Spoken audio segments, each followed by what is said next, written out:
Hola chicos, soy Geraldine Ormiachek, arquitecta adscripta de la Cátedra de Arquitectura 5 y vengo a hablarles sobre un pequeño resumen del libro Acupuntura Urbana del arquitecto Jaime Lerner. Quizás muchos ya lo leyeron o ya escucharon hablar sobre esta teoría, se encuentra en la bibliografía de la cátedra y vimos muchas referencias en los trabajos de análisis regional. Pero en esta oportunidad quería hacer hincapié en algunos capítulos que creo le podrían servir para el análisis y la propuesta a escala más urbana. Jaime Lerner nació en la ciudad de Curitiba, fue presidente del Instituto de Planificación Urbana de esta ciudad en la década del 60, donde pudo participar activamente del desarrollo del Plan Maestro de Curitiba. También fue alcalde de dicha ciudad en la década del 70 y del 80 y gobernador del estado de Paraná en la década del 90. Por ende, no simplemente pudo participar en la confección y el diseño de la planificación, sino también en su ejecución. Su carrera como urbanista se centra en la teoría del ecologismo urbano, que combina el diseño de la ciudad con la tradicional teoría médica china de la acupuntura. La acupuntura entiende el cuerpo humano como un todo interconectado y establece una relación médico-paciente a través de la cual se llega a un diagnóstico que identifica las causas y las raíces de las dolencias y actúa influyendo en estos puntos enfermos y generando acciones positivas que en cadena puedan desembocar en el bienestar general del sistema. Esta misma analogía Lerner la lleva a la ciudad y hace hincapié en que lo importante es generar pequeñas acciones que sean un comienzo, que sean un despertar que pueda empujar a que el proceso de planificación comience a desarrollarse, ya que sabemos que no es algo que se da de manera inmediata, sino que lleva mucho tiempo y que generalmente se acciona a través de la necesidad y no del deseo.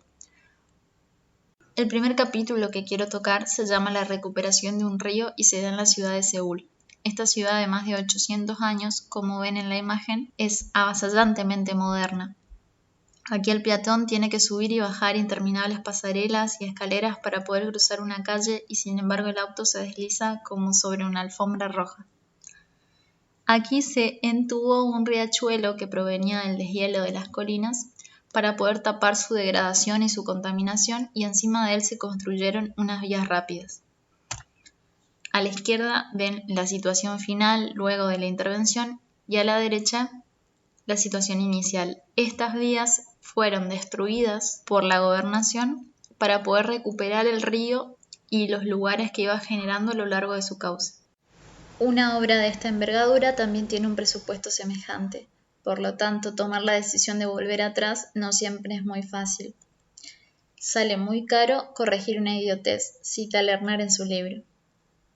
En su primera gestión como alcalde de Curitiba, recibió un pedido muy particular por parte de un grupo de vecinos de esta ciudad, que el ayuntamiento no hiciera nada en su vecindad. Se debe a que se estaban realizando unas tareas de corrección de inclinación de calles no asfaltadas que ponía en riesgo la vida de un manantial que tenían en el barrio. El decreto del alcalde fue no hacer nada con urgencia. A veces, en la vida de una ciudad amenazada por decisiones que pueden perjudicarla, es necesario no hacer nada con urgencia. Quería traer a colación este capítulo para poder hablar un poco del plano político en el que están sumergidas las ciudades de nuestra región. Muchas veces el rédito político importa mucho más que la salud de nuestras urbes. Se toman decisiones y se ejecutan obras de una manera apresurada, de una calidad muy baja, que terminan no simplemente empeorando el problema, sino también perjudicando a la ejecución de una planificación integral, con soluciones que no simplemente respondan al hoy, sino también a largo plazo. Ejecución de calles asfaltadas con desagües inadecuados, especulación inmobiliaria, tapado de lagunas, etcétera, etcétera, etcétera. Por lo tanto, debemos saber que es un plano con el que tenemos que lidiar a la hora de pensar las soluciones para cada una de nuestras ciudades. La ciudad 24 horas. Aquí habla sobre la Plaza del Zócalo en el centro histórico de la Ciudad de México y el conflicto por la superposición entre el comercio formal y el comercio informal. Esta es una situación que podría replicarse en muchas de las ciudades de nuestra región, que no simplemente traen un problema económico, impositivo y legal, sino también un flujo de gente difícil de manejar y de organizar. Lerner identifica a los vendedores ambulantes como una institución que tienen prácticamente la misma antigüedad que la ciudad, que se generaron y crecieron con ella y que van a seguir estando en el futuro. Por lo tanto, cree que debemos generar algún tipo de regulación y poder darle una estructura para que cambie el concepto que tenemos de ellos. Muchas veces se piensa que perturban el espacio público y por su estética precarizada, muchas veces desorganizada también, se repudia un poco su convivencia en el medio y mucho más si se superpone con el comercio establecido.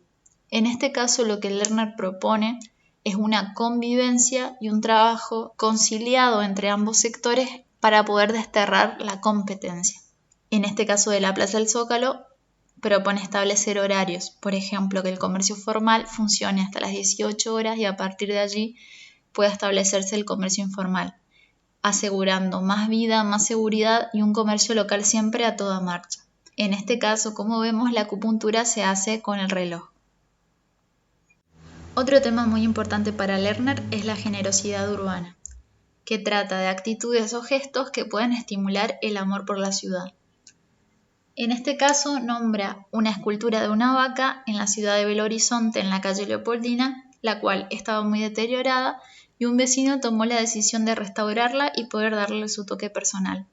Al correr el tiempo, esto se volvió una costumbre y cada tanto un vecino toma la posta y decide cambiarle el look, convirtiéndose en una tradición muy particular y muy pintoresca del barrio.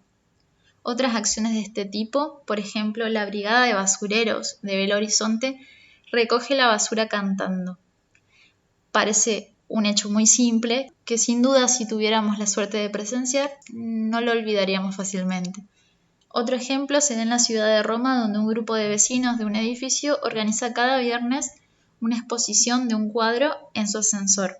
Está abierto al público, la gente puede pasar y también puede tocar el timbre de cualquiera de sus vecinos parando en cualquier piso, y esta familia le hace una pequeña reseña sobre la obra o sobre el pintor, brindándole también alguna comida o alguna bebida como agasajo.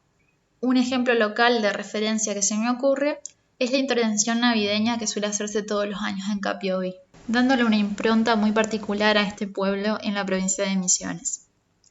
Este tipo de gestos demuestran que con un presupuesto muy bajo o prácticamente nulo se pueden generar experiencias que hagan que cada ciudadano ame un poco más su ciudad. Acupuntura por la música. Cuando una canción o un ritmo asumen la identidad de una ciudad o de un país, pueden crear una buena acupuntura urbana. Siguiendo con la línea de los gestos de amor hacia nuestra ciudad, la música y el arte en general hacen mucho por este sentimiento de arraigo de las personas al lugar al que viven. Condimento fundamental para que estas mismas personas puedan trabajar por un escenario mejor de su urbe. Hay canciones que automáticamente al escucharlas nos teletransportan al lugar donde surgieron. Nos crea una imagen mental o una fotografía que no simplemente nos permite revivirla, sino también revalorarla y compartirla. Y no simplemente la música, también hay otro tipo de sonidos, colores y olores. Por ejemplo, el vendedor de helados, de diarios, son contraseñas mentales que nos llevan al barrio en el que nacimos, a la escuela a la que fuimos o a cualquier calle de nuestra ciudad que nos genere algún sentimiento agradable y que nos haga querer estar allí. Por lo tanto, son elementos importantes de identificar para poder darles soporte y un escenario, para poder hacerlos notar.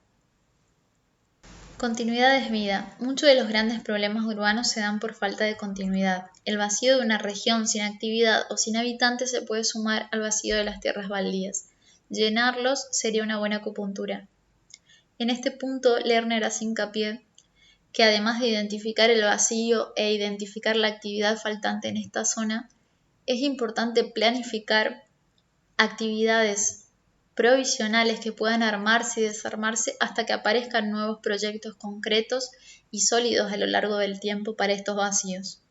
Es importante no perder tiempo y no perder esta continuidad para que ninguna área de la ciudad pueda quedar descolgada por falta de funciones. A la hora de pensar en la función particular de esta zona, también es importante poder mezclarlas, lo residencial con lo comercial, con el ocio, con el espacio público. La continuidad garantiza la vida y es un proceso fundamental para poder empujar al desarrollo de la planificación.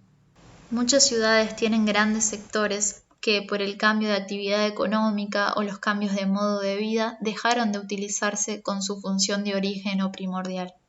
Pero por su historia y por la influencia en el crecimiento de la ciudad tienen una carga en la memoria colectiva muy importante que los convierte en excelentes oportunidades para poder realizar un reciclaje e incorporar actividades que permitan devolverles la vida y también volver a valorar estos espacios. Un ejemplo muy bueno es Puerto Madero en la ciudad de Buenos Aires.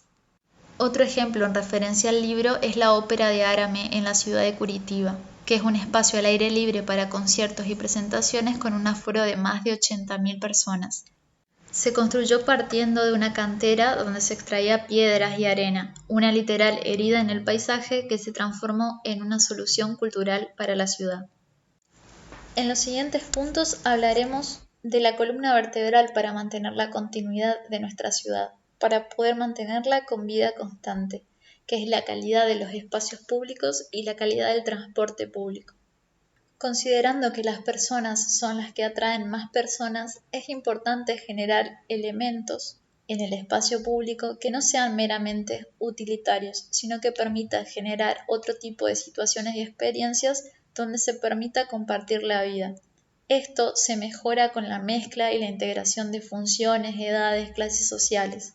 La idea es generar espacios donde no simplemente tenga que esperar el transporte público, sino también pueda realizar otro tipo de actividades o simplemente disfrutar de lo que veo y lo que percibo de mi ciudad. En cuanto a transporte público específicamente, sabemos que Curitiba fue pionera en la implementación de colectivos biarticulados. Estos vehículos tienen gran capacidad de hasta 300 personas y su objetivo es metronizar la superficie. Lerner apunta que los sistemas de transporte por superficie son mucho más rápidos de implementar, mucho más baratos y se pueden integrar a los sistemas de transporte que ya existen.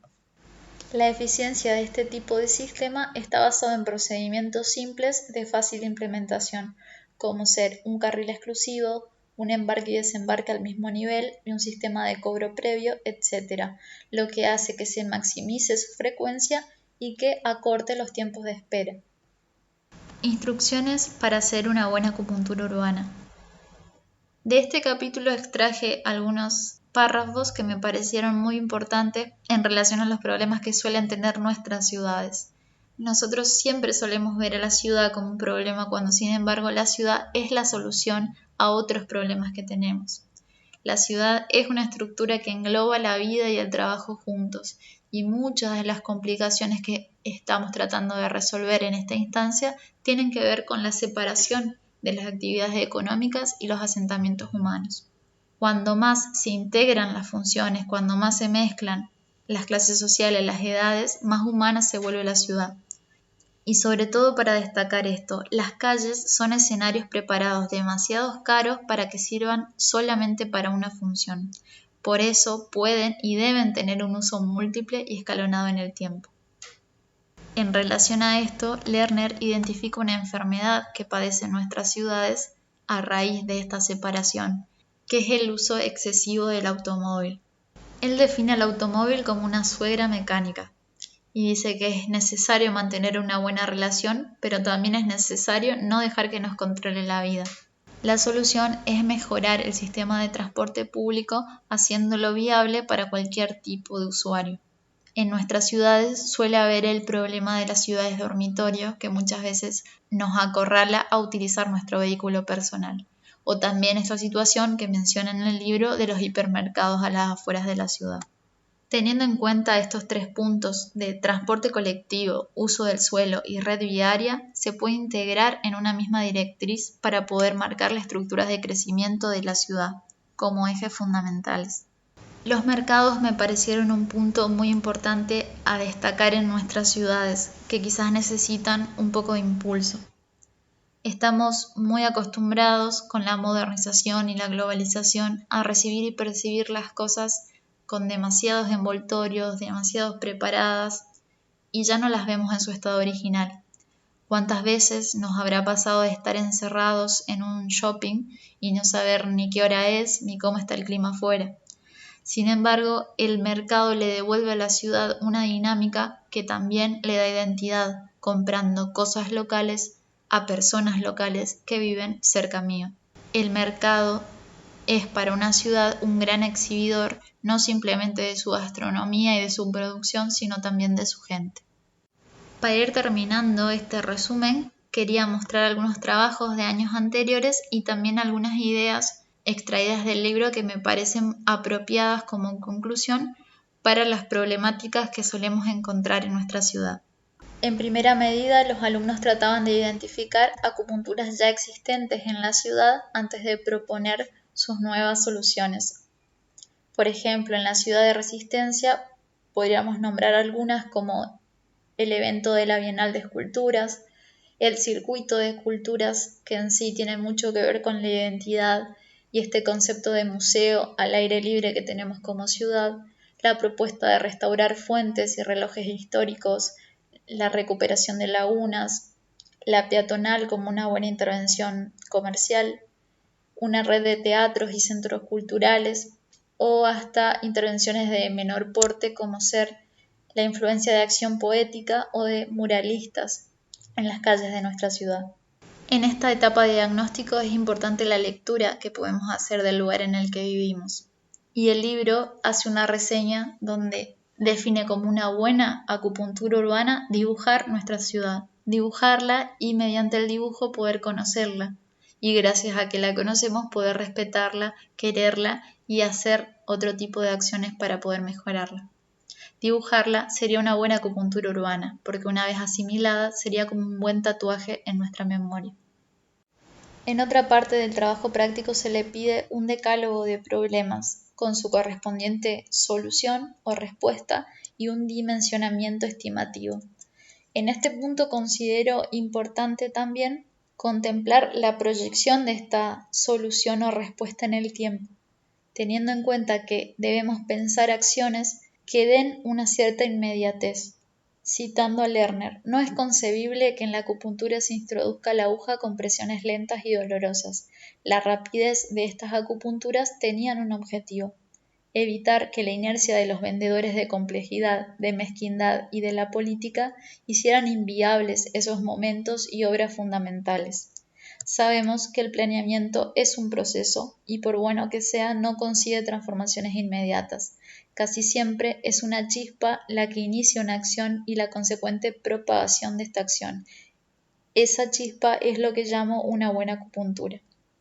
Pensemos también que como agentes transformadores de nuestra realidad y este concepto de solidaridad urbana también tenemos responsabilidad sobre problemáticas de las que solemos desentendernos en nuestra ciudad, ya sea la violencia, la droga, el desempleo, y como urbanistas también podemos actuar con gestos creativos.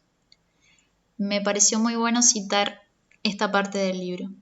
Es posible hacer lo que está bien antes de lo que está mal. Según un principio universalmente consagrado, la mediocridad laboriosa a veces gana la creatividad perezosa. Porque para los que no se lo cuestionan, para los que no hacen constantemente una autocrítica de sus actos, siempre es más fácil llevar a cabo las ideas que reciben de otros. La mediocridad laboriosa, los vendedores de complejidad, los acumuladores de datos innecesarios y las investigaciones infinitas que no llegan a ninguna conclusión, van ganando cada vez más terreno. Pero a veces, un nuevo gesto creativo es una acupuntura tan poderosa que hace que todo avance. Y por último, no quería dejar de mencionar 3 grandes problemas que seguramente aparecerán en sus decálogos, que son la centralidad, los espacios verdes y espacios públicos y la identidad.